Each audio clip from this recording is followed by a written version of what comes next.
Hello, everybody. It is my really great pleasure and honor to be with Joseph Schmidt. He is doctorand. You are not still a doctor. Sorry to pinpoint that, but you are an amazing educator in philosophy. I try to do the same, but I'm not at definitely that level. I popularize or my channel for Joe. It's more the faith or academia of the faith. So I do a lot of commentary about New Testament, but also I'm getting into philosophy arguments. I'm hearing them, including ontological argument for God of Plantinga, which I ask you to comment to describe it. But I also love your channel, and please follow him. There is in the description, and it's a very good introduction of philosophy book from Amazon, which is also in the description. But please say something about yourself, Joe. Yeah, well, thank you so much for having me. I really appreciate being here and being able to talk about these sorts of things. So yeah, like you said, I'm Joe Schmidt. I'm a PhD student at Princeton University. I'm studying philosophy. I'm getting my PhD in philosophy. And I do both popular and scholarly level work in philosophy. So on the scholarly level, I write books and papers on these sorts of things. And then on the popular level, I have my YouTube channel, Majesty of Reason, where I host discussions with philosophers and I make lecture videos of my own. And then I've got a blog by the same name and a book by the same name, The Majesty of Reason, a short guide to critical thinking in philosophy. So I think that's enough about me. And yeah. Yes, so we agreed more or less that Joe will look on one of my clips of philosophy and he would evaluate it. He knows I'm not a philosopher. I did some classes of philosophy. I think one course, not semester, one course in one semester of informatics. I had one philosophy. And I did a 2 Coursera courses, just to say this is my philosophy training. But anyway, we will talk about the Plantinga. This is a popular understanding. I describe also a popular critic. Josh Smith doesn't know Romanian. The clip is in Romanian. We'll watch it at twice the speed, but he knows the transcript. Do you have it accessible? Yeah, I've got it up right next to me. Okay, so let's watch kind of a minute and a half, then you'll comment and so on. Salut! Aici e un răspuns la un clip apologetic ce e pus în descriere. Ce dorește să arate acest argument? Acest argument pleacă de la accepta și înțelege două concepte. Primul concept este necesitatea. Într-un caz ipotetic, dacă arunci pe stradă și vezi un om împușcat, ai putea spune că necesar cineva l-a împușcat. Acestea fiind spuse, dacă se admite necesitatea că un alt om a împușcat persoana de pe stradă, e foarte posibil să nu se ajungă nici pe departe la situația inițială. E chiar posibil ca persoana care apasă pe predaci să fie la rândul său să fie forțată să facă acest act. Al doilea concept e de maximalitate. Maximalitate este să observi că există în cele din urmă ceva care deține în mod maxim un atribut, în mod necesar chiar. Dacă te uiți la cel mai mare cetaceu, cetacele fiind mamifere care au evoluat zănoate, în mod maximal, balena albastră este răspunsul căutării. Is it fine this part? Would you want to comment something about maximality and necessity? This is the first. Yeah, I mean, I guess. Yeah, I mean, I thought that this was these were important points to bring up because they help nicely situate the argument to come. And just for the audience, yeah, just to sort of run down these two concepts very briefly.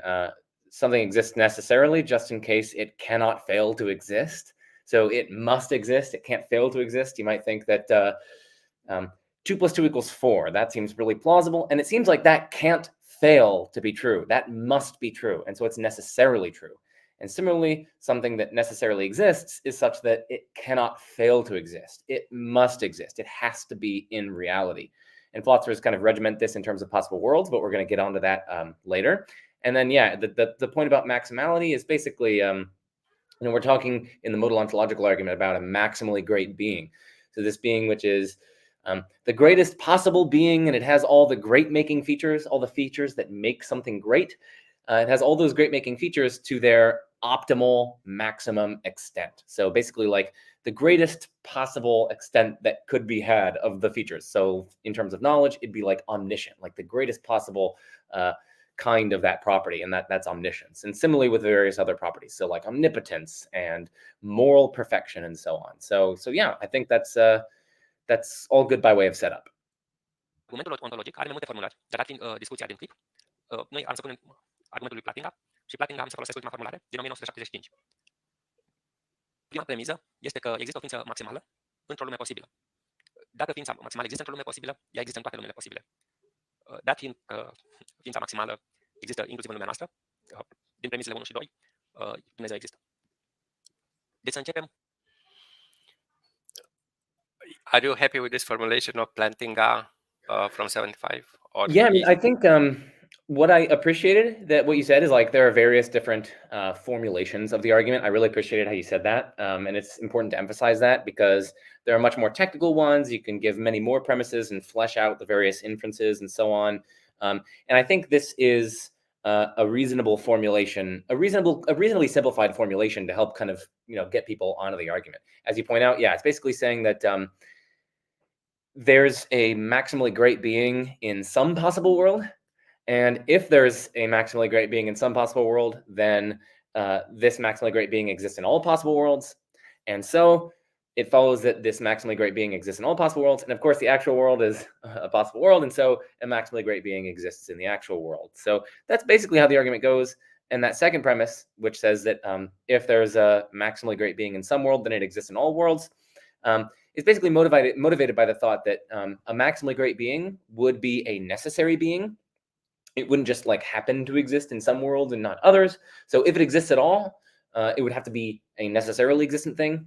And so if it exists in some worlds, well, then it's going to have to exist in all worlds because it's going to have, by definition, it's going to have to be necessary. And so either it spans all the worlds or none of the worlds. And so if it spans at least one possible world, then it exists in all possible worlds. So I think that this is a nice simplified version of the argument. Okay, let's go on the next section, which is non-criticisms. Cu ce nu este o critică? Paradoxul pietrei nu este o critică, deoarece acest argument doar restrânge un atribut, anume omnipotența. Similar, argumentul suferinței doar restrânge, dacă este adevărat, atributul acelei ființe maximale, anume benevolența. Deși ele au rolul lor, aceste atribute nu schimbă nimic argumentele ontologice. Do you agree that the stone or the suffering would change the argument of Plantinga? I say they are not criticisms. Right. I know, yeah. No, the I mean, philosopher in you.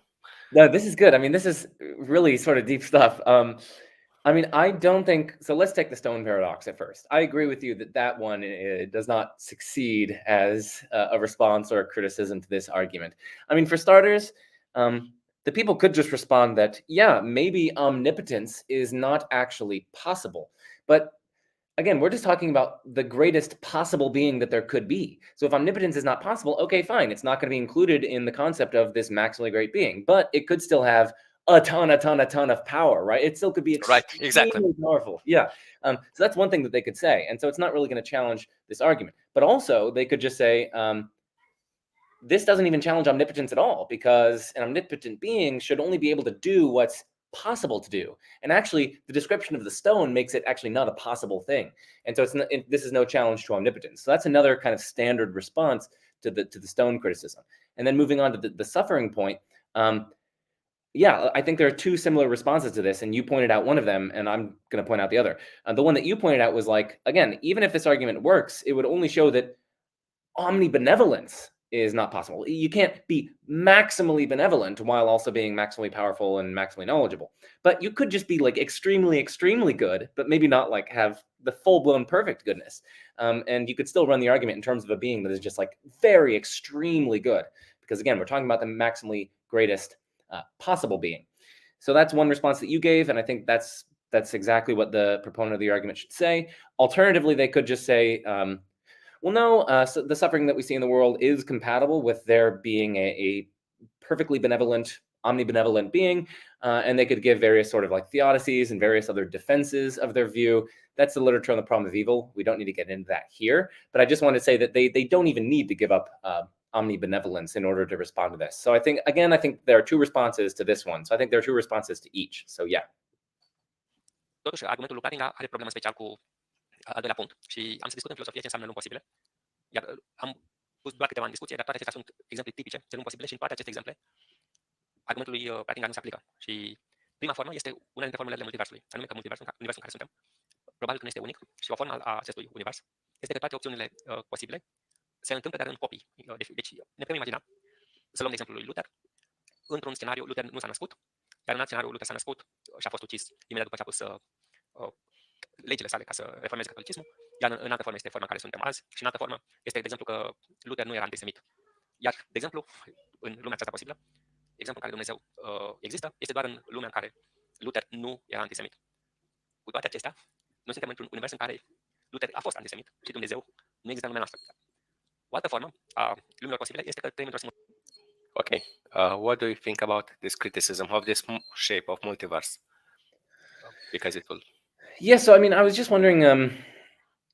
I mean, I do think that the argument would be hampered if it assumed that there couldn't be a multiverse or something like that.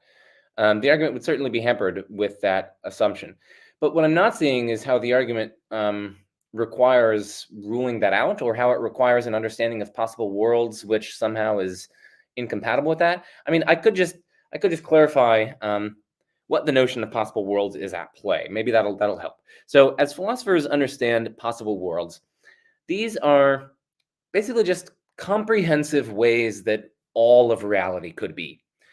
So down to every last detail. So for instance, the actual world is a possible world that comprises the entire history of space-time and the entire future of space-time and everything outside of space-time. But philosophers also tend to think, and ordinary people tend to think that things could have been different in various ways. So for instance, 5 minutes ago, I could have sneezed. I didn't in fact sneeze 5 minutes ago, but I could have. And there's a comprehensive or global or complete way that all of reality could be, which includes me sneezing 5 minutes ago. So the history would have looked slightly differently because maybe something had to like tickle my nose or something like that. And maybe the future looks slightly different because the shape of our conversation would have gone slightly differently, and that would have had certain effects ramified throughout the future. And so this is a different way that reality could be. This is a different possible world, the world in which I sneeze. And again, this is the total comprehensive way that reality could be. Now, the multiverse wouldn't, under this understanding of possible worlds, as philosophers understand those terms, or understand that term, the multiverse wouldn't really represent different possible worlds, because a multiverse is just like different universes existing in one possible world, right? Because one possible world is just the comprehensive way that all of reality could be. And all of reality might include various spatiotemporally distinct universes, self-contained universes. So the various different universes within the multiverse would not be worlds in the philosopher's sense.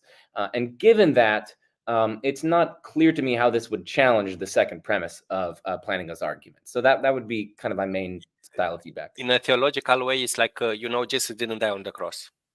Satan was killed because Jesus died on the cross. There is that theology. So imagine a world where Jesus would not die on the cross. So the Satan would not be killed or demolished or whatever. So Satan would be the strongest being, the maximal being. So I'm saying we are in a branch where the God maybe let's say it exists in this actual world, but it's in another branch which is not maximally anymore. Because right. Okay. Yeah. So I think that was my thinking. Maybe I got it wrong. So I mean, I think there's a criticism in the vicinity here that is actually a very powerful criticism by my lights. I don't think it should be put in terms of multiverse. Yeah, I mean, I don't think it should be put in terms of a multiverse, because those are just standardly conceived of as being universes all contained within a single possible world. But what I really think you're getting at, and I think this is like a serious challenge to the modal ontological argument, is that it seems like we could equally imagine different possible worlds. Maybe forget like talking about the multiverse, but we could imagine different possible worlds in which there is no maximally greatest being. Maybe like the strongest being in that world is just incredibly vicious, and yeah, like you said, it's like Satan or something like that. Or we could also equally imagine a world which is just empty. It's devoid of beings altogether. Or maybe we could imagine a world where it's just filled with pink shrimp or something like that. In such a world, there is no maximally greatest possible being, and given that, we could equally run the argument in reverse. We could run the modal ontological argument in reverse. Remember the modal ontological argument. Its first premise was that there's some possible world in which there's a maximally great being. If there's some possible world in which there's a maximally great being, then that being exists in all possible worlds, so that being exists in all possible worlds. Well, hold on a second. Given the worlds that we just described, there are worlds in which there is no maximally great being. And given their second premise of their own argument, if a maximally great being asymmetrical. exists in some world, it exists in all worlds, and we just pinpointed seemingly a possible world in which it doesn't exist, and so it doesn't exist in all worlds, and so it actually can't exist in any, and so it actually turns out to be impossible that such a being exists. And so then you can just run a reverse kind of argument that seems equally compelling to the original argument, but yet delivers an incompatible conclusion, and that tells us that the original argument can't succeed. So I actually do think that this is a very serious challenge to the argument. And just for the audience, this is where like a lot of interesting recent work has been developed trying to motivate one of these possibility premises over another, right? So we've got different possibility premises. One of them says, hey, it's possible that there's a maximally great being. But we got different possibility premises that you are pointing out, right? That, hey, well, it also seems possible that like there are worlds in which there's no maximally great being, but instead like the strongest being there is like Satan, or worlds in which there's just nothing. Why should we accept one of these possibility premises over another possibility premise? And this is where a lot of the recent work has gone into, and people who defend the argument try to motivate their possibility premise over the reverse. We could call it a reverse possibility premise one. Let's go to a second because we have a little time. It was just if it's conditional. That was my argument. So to be maximal, but a condition in the past would condition it to be maximal. You understand? Like if it's Satan, as I said to you, winning or not on the cross, if Jesus will not die, will not get the actual today, the maximal path. But okay, let's continue. Într-o lume simulată, Dumnezeu poate să existe, poate să facă este simulare, o lingură, care într-un moment poate să se miște cu forța gândului. Cu toate acestea, în realitate, din moment în care am ieșit din simulare, Dumnezeu acela nu există. Dumnezeu nu poate să iasă din lumea simulată. Similar, chiar o altă perspectivă standard al simulation, like a matrix world, or is it a possible world or it's not, because it may not be. Right. Yeah, no, I mean, there is going to be some controversy as to whether or not there's like a possible world in which there's like this grand simulation, and maybe there's like a simulated God within the simulation, but maybe outside of the simulation within this world, there actually doesn't turn out to be a God. I mean, there is some controversy over whether or not that's going to be a possible world, but I think ultimately we're just kind of going back to this central criticism that you're pointing towards. And again, I think it's a very reasonable criticism of the modal ontological argument, which is just that, again, we can imagine these possible worlds in which it turns out that God doesn't exist in those worlds, or there is no maximally great being in those worlds. And this is just one model of that, right? This world just contains maybe a simulated universe, and maybe there's some sort of deity in that simulated deity in that thing, but outside of it, there actually doesn't turn out to be a deity in reality. So again, I think this is just pinpointing another conceivable way that reality could be, such that it's devoid of a maximally great being. So yeah, I mean, I think these are at least pointing towards the central criticism of the modal ontological argument. Sunt lumele standard din filozofie din antichitate. Anume că discutabil, dar în filozofie sunt tipic trei lumi foarte des discutate. Lumea fizică, lumea subiectivă și lumea platonică. Dacă Dumnezeu ar trăi în lumea platonică, de exemplu lumea unde există numerele sau figurile geometrice, Dumnezeu însuși nu poate să intre în lumea subiectivă. De exemplu, persoana nu este capabilă să înțeleagă lumea aceea subiectivă. S-ar putea să nu existe în lumea fizică, să nu interacționeze, cum nu există numărul. Există număr infinit în matematică, dar nu există un număr infinit în lumea reală. Există o aproximare a infinitului în lumea reală, dar nu există infinitul infinit. Similar, Dumnezeu poate să nu existe decât în matematică. Și bineînțeles, dacă există în alte lumi decât în lumea fizică, în filozofie, nu știu cum pot să facă tranziția. De exemplu, dacă este în lumea subiectivă a cuiva, nu ar putea să ajungă în lumea reală. Bun, să mergem mai departe. What about the philosophical universes or worlds? I know the realism, it's a different can of worms, but yeah, part of it is that you're opening up some different cans of worms. I mean, when I read this part of the script, this is where I was kind of worrying that we might be straying from how Plantinga is understanding worlds, right? Because like, if we're talking about like the physical world, that's just like a restricted part of an overall possible world. And if we're talking about the subjective world or like phenomenal consciousness, conscious experiences, again, that's just a restricted part of an overall possible world. And similarly with the Platonic realm of forms, that would just be a restricted part of one world. So these actually wouldn't represent distinct worlds in Plantinga's sense. They would all be contained within a given possible world. So that was kind of my worry for this point. So yeah, that would be one of my criticisms of the video, and it offered in in the spirit of cordiality. Lumi posibile sunt inventate foarte des în literatură. Și cu toate acestea, am să iau lumea din stăpânul inelelor, care deși cineva spune că are multe părți fantastice, aceasta nu este o problemă. Putem să extragem pe o parte puține din părți fantastice și lăsând partea posibilă, și lumea din stăpânul inelelor nu ajunge în lumea reală. Niciodată Sauron nu are să poate să ajungă să modifice nimic în rău în lumea de azi. Similar, Gandalf nu poate să schimbe nimic în bine în lumea de azi. În același fel, Yes, the literature worlds. Right. No, I mean, and again, I think this is going back to like one of the central criticisms. These, like literature, can afford us ways to imagine all of reality could be that are devoid of a maximally great being. And so, again, I think we can run the kind of central criticism that I was talking about earlier in terms of these sorts of worlds, provided that we flesh them out a little bit further, as you were pointing out. doar păstrând o lume posibilă teologică, un echivalent al teologiei evreiești este teologia greacă și Zeus era zeul suprem, similar în măsoare Jehova, dar deasupra lui erau titanii, iar titanii tehnic erau mai puternici decât zeii înșiși. Ne putem imagina o lume posibilă în care Dumnezeu a existat sau există, dar pentru că este lăsat de titani, ca să fie maximal în idealul Plantinga, și la final titanii să nimicească. Și probabil la nimicit în 2010 și azi nu mai există Jehova. Este iar o lume foarte posibilă, în fapt.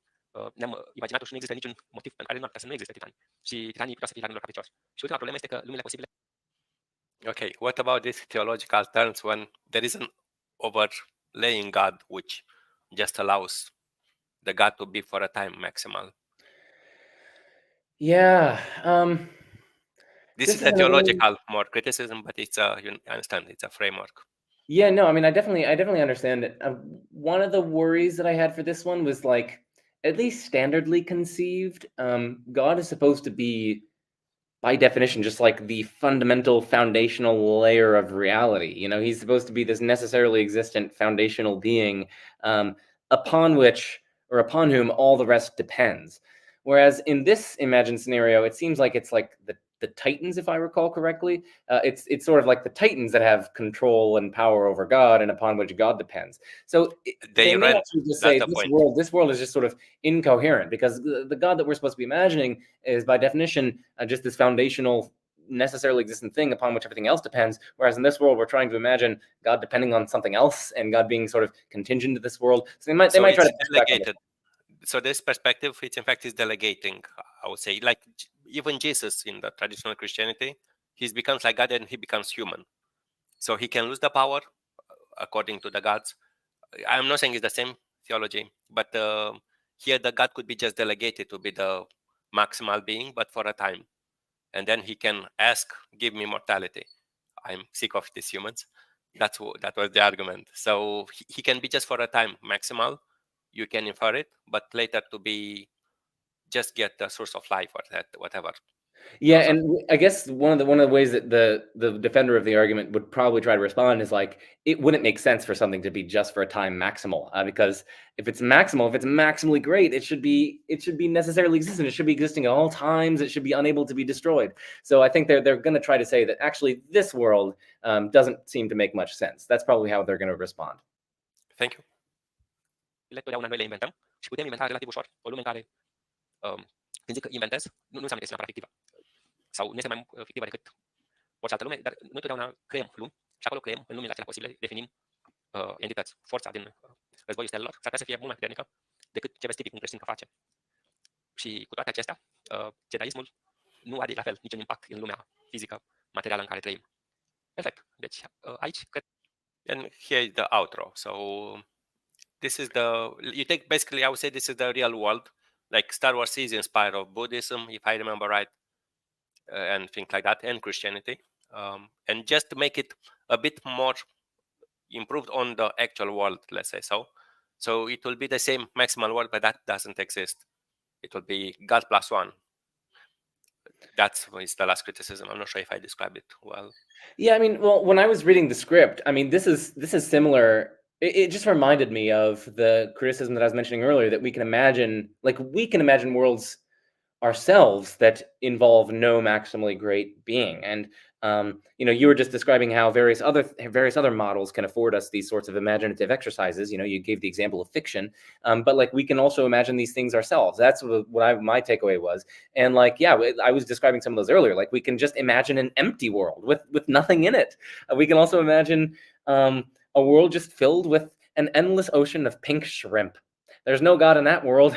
And so we can imagine these sorts of things, and these will afford us ways, as I was explaining earlier, they'll afford us ways to level this kind of central criticism of the modal ontological argument. And again, the central challenge then for defenders of this argument is to give us some reason to favor their possibility premise over these various other possibilities that don't involve any God. I think that's the central challenge, and I think you were sort of really kind of gesturing that towards that, and at least bringing out these various worlds that we can at least imagine. So I think that was helpful. Even though, you know, I have some criticisms here and there, I think that was helpful. Thank you. So this is all I ask from you. Which mark will you give? I will not pass. I think I will not have a passing mark, but which mark would you give for this effort? Like I think you passed. I think you passed. I mean, because I still had some criticisms, it's not going to get an A+, but I do think you passed. So that is the good news for today. Great. Right. So thank you a lot. I know Josh has a short time for today, and I really appreciated even the short time given to us to enrich us philosophically. Please follow him. Watch his Majesty of Reason channel. It's an amazing one. I'm following it. I can grant that.